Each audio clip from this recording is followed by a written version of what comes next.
नमस्कार दोस्तों, get success 247 के एक और नई वीडियो में आप सभी का स्वागत है। दोस्तों, रेलवे एनटीपीसी भर्ती 2019 का ऑफिशियल नोटिफिकेशन जारी कर दिया गया है। टोटल जो आपकी यहाँ पे पोस्ट निकल के आई है वो है 35,277। बहुत अच्छी पोस्ट है, काफ़ी सारी पोस्ट है। अब पूरा डिटेल में देख लेते हैं कि 12वीं के लिए यहाँ पे कितनी पोस्ट है और ग्रेजुएशन के लिए यहाँ पे कितनी पोस्ट है। सिलेक्शन प्रोसेस क्या होने वाला है, कैसे आपको अप्लाई करना है, सिलेबस, एग्जाम पैटर्न और नेगेटिव मार्किंग आपकी यहाँ पे क्या है, कब से कब तक ये फॉर्म भरे जाएंगे, एग्जाम कब होगा, फीस क्या है, एज क्या है, सैलरी क्या है, CBT 1 CBT 2 के बारे में पूरी इन्फॉर्मेशन देखेंगे। टाइपिंग के बारे में यहाँ पे इन्फॉर्मेशन देखने वाले हैं। डॉक्यूमेंट वेरिफिकेशन और नॉर्मलाइजेशन ऑफ मार्क्स, पूरी जो भी इन्फॉर्मेशन है वो आपको इस वीडियो में मिल जाएगी। तो वीडियो के लिए एक लाइक जरूर बनता है। चैनल को अभी तक सब्सक्राइब नहीं किया है तो कर लेना, साथ ही साथ बेल आइकन को भी प्रेस कर देना। आप स्टार्ट करते हैं आज का वीडियो। तो सबसे पहले आपके सामने टॉपिक लेके आ रहा हूँ इंपॉर्टेंट डेट्स का, कि कब से कब तक ये फॉर्म आपके भरे जाएंगे। ओपनिंग डेट कब से स्टार्ट हो जाएगा, 1 मार्च से स्टार्ट होने वाला है और लास्ट जो आपकी रजिस्ट्रेशन करने की डेट है वो है 31 मार्च। इसके बाद आपकी जो फीस भरने की लास्ट डेट है वो है 5 अप्रैल। ठीक है, चाहे आप ऑनलाइन भरो चाहे आप ऑफलाइन में अगर फीस भरते हो तो 5 अप्रैल तक आप ये फीस भर सकते हो। और फाइनल जो सबमिशन है एप्लीकेशन का वो आप कर सकते हो 12 अप्रैल तक। इसके बाद CBT 1 की जो एग्ज़ाम डेट इन्होंने अभी तक लगभग बताई है वो होगी जून से लेकर सितंबर के बीच में, वो अभी तक इन्होंने यही बताई है। नेक्स्ट हमारा पॉइंट होने वाला है post wise vacancy and age. तो पोस्ट वाइज वैकेंसी देख लेते हैं, साथ ही साथ एज देख लेते हैं। सबसे पहले देखेंगे कि 12th पास वालों के लिए कौन कौन सी वैकेंसी और कितनी वैकेंसी है। तो दोस्तों 12th पास वालों के लिए 10,628 पोस्ट निकल के आई है, सभी RRBs को मिला के। तो इसके अंदर टोटल आपकी 5 पोस्ट है जिनके लिए आपके 12th पास मांगी गई है। तो पाँचों पोस्ट के आप नाम यहाँ पे देख सकते हो। जूनियर क्लर्क कम टाइपिस्ट, अकाउंट क्लर्क कम typist, junior time keeper, train clerk और कमर्शियल कम टिकट क्लर्क। ये जो पाँचों पोस्ट है इनके लिए जो आपकी योग्यता मांगी गई है वो है 12th।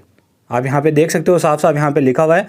एज की अगर बात करें, एज की, तो 18 से 30 साल के बीच में, यानी कि आपकी एज 18 हो जानी चाहिए और 30 से ऊपर आपकी नहीं होनी चाहिए। तो 18 से 30 के बीच में अगर आपकी एज है तो आप ये फॉर्म भर सकते हो।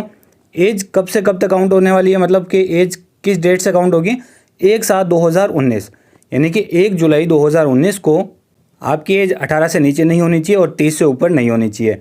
ये तो बात हो गई जनरल की। और OBC के लिए आपको पता है 3 साल की छूट होती है, SC/ST के लिए 5 साल की छूट होगी, फिजिकल हैंडीकैप के लिए 10 साल की होगी। वो तो आपका जो रिलैक्सेशन है वो सभी को उनको मिलता ही है।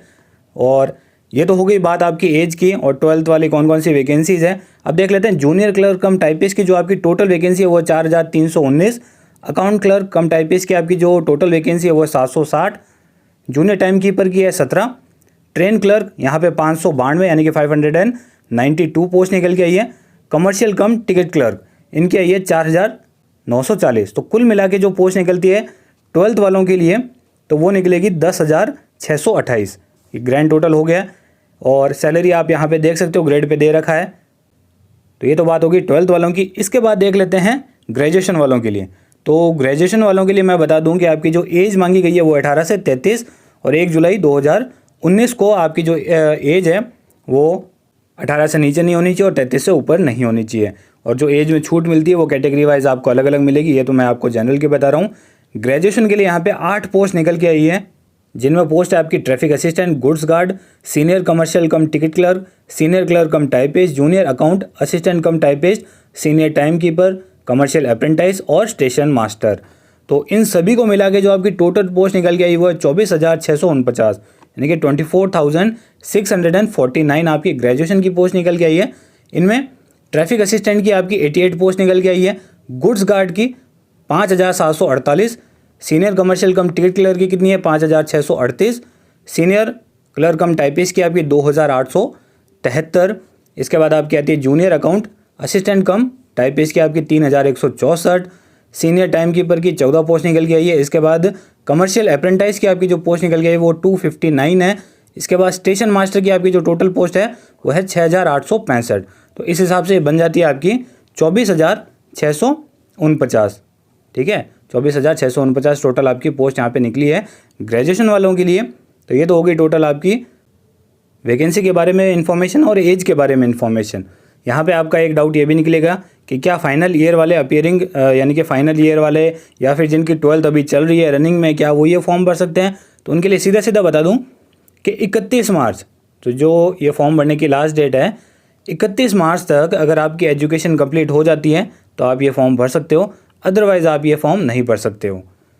इसके बाद अगला हमारा पॉइंट है के short listing for various stages और साथ साथ नेगेटिव मार्किंग के बारे में यहाँ पे देखने वाले हैं। तो इसमें क्या है आपका short listing for various stages में ये दे रखा है कि कितने टाइम्स पास होंगे, यानी कि CBT 1 के बाद जो CBT 2 में जाएंगे वो 20 टाइम्स पास किए जाएंगे, 20 टाइम्स पास किए जाएंगे आपके टोटल वैकेंसीज़ के। और उसके बाद जो स्किल टेस्ट या कंप्यूटर बेस्ड एप्टीट्यूड टेस्ट होता है उसमें 8 टाइम्स यहाँ पे पास किए जाएंगे। तो ये तो सिंपल सी बेसिक इन्फॉर्मेशन है, अगर आप देखना चाहो तो विज्ञप्ति में डिटेल से देख सकते हो। वैसे मैंने आपको बता दिया। नेगेटिव मार्किंग आपकी यहाँ पे 1/3 रखी गई है सभी CBT के अंदर। अगला हमारा पॉइंट है फीस को लेके। जैसा कि फ़ीस पहले मैंने दूसरे वीडियोज़ में बता ही दिया था, फिर से बता देता हूँ। जनरल और OBC की लगेगी 500 रुपये, उसमें से 400 रुपये आपके रिफंड हो जाएंगे CBT 1 देने के बाद। और वहीं अगर बात करें फिजिकल हैंडीकैप्ड फीमेल की, SC ST एक्स सर्विसमैन, इन सभी की, तो इनके लगेंगे 250 रुपये और पूरे इनके 250 रुपये रिफंड हो जाएंगे CBT 1 देने के बाद। और जो फीस है वो आप ऑनलाइन या ऑफलाइन दोनों तरीके से भरवा सकते हो। अगला हमारा पॉइंट है EWS रिजर्वेशन को लेके, यानी कि इकोनॉमिकली वीकर सेक्शन जो रिजर्वेशन है वो यहाँ पे लागू कर दिया गया है। पूरी जो डिटेल है वो आपको मिल जाएगी विज्ञप्ति में। मैं आपको अभी सिर्फ इतना ही बताना चाहता हूँ कि आपके ये यहाँ पे लागू किया गया है इस वैकेंसी के अंदर। आपको PDF देखनी है तो डिस्क्रिप्शन में लिंक दे रखा है, वहाँ पे पूरी इसकी PDF आपको मिल जाएगी। रिक्रूटमेंट प्रोसेस जो कि सबसे इम्पॉर्टेंट चीज़ है इस वैकेंसी का, कि क्या इसका प्रोसेस होने वाला है, सबसे पहले क्या होगा, उसके बाद क्या होगा, तो पूरा इसको डिटेल में यहाँ पे देख लेते हैं। तो इसमें सबसे पहले आपका होने वाला है CBT 1, उसके बाद CBT 2 यानी कि कंप्यूटर बेस्ड जो टेस्ट होता है वो फर्स्ट और सेकंड स्टेज का होगा। उसके बाद आपका टाइपिंग स्किल टेस्ट या फिर कंप्यूटर बेस्ड एप्टीट्यूड टेस्ट।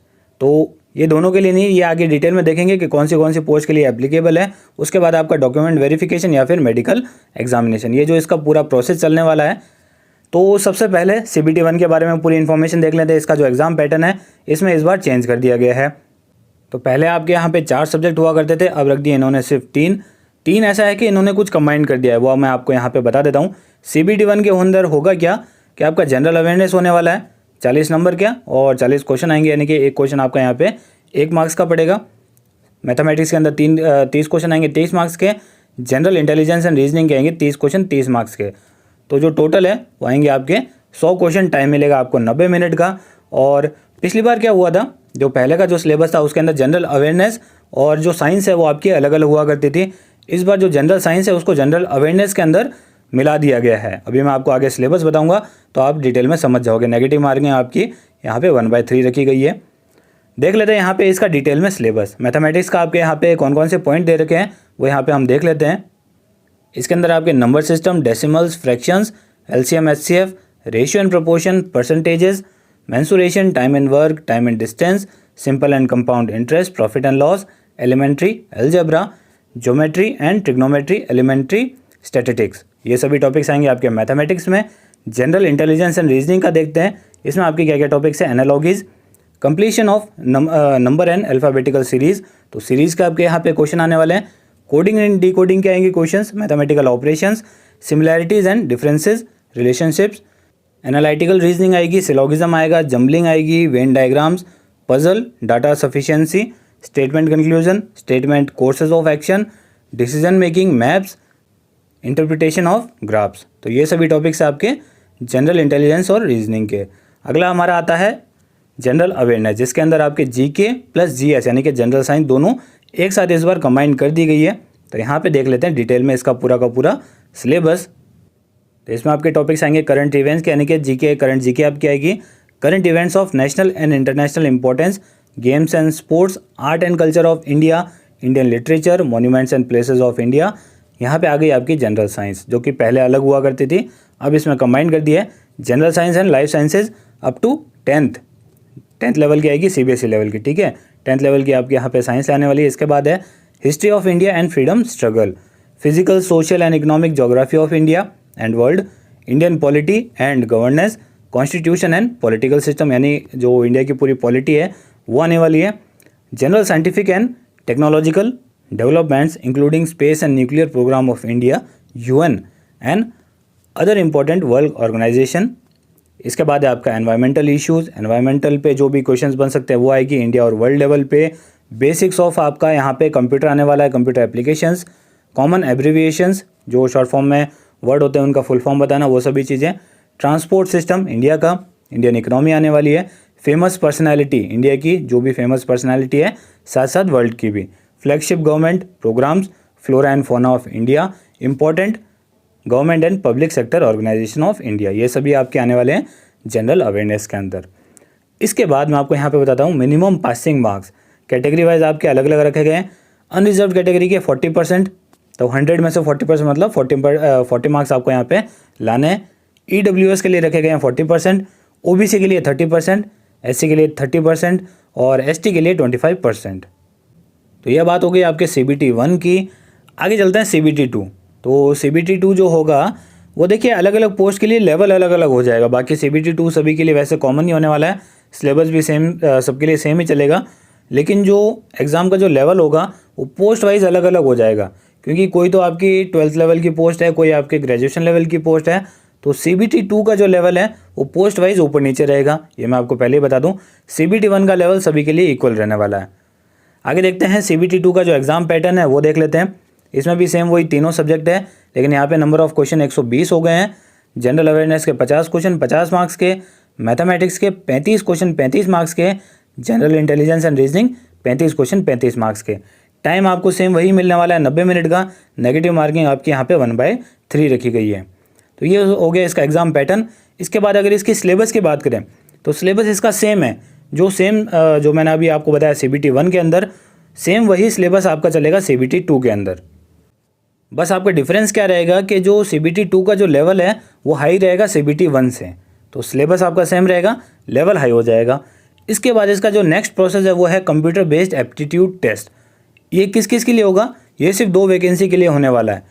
यहाँ पे लिख रखा है साफ साफ, only for candidates who have opted traffic assistant and station master. तो जो भी स्टूडेंट्स अप्लाई करेंगे ट्रैफिक असिस्टेंट के लिए और स्टेशन मास्टर के लिए, उन्हें ये वाला एग्ज़ाम यहाँ पे देना पड़ेगा। ठीक है, समझ गए ये बात। और इसमें होगा क्या, देखिए आपके पासिंग का जो परसेंटेज है वो मैं आपको यहाँ पे बता देता हूँ कि कैसे कैसे इसमें पासिंग का रखा गया है।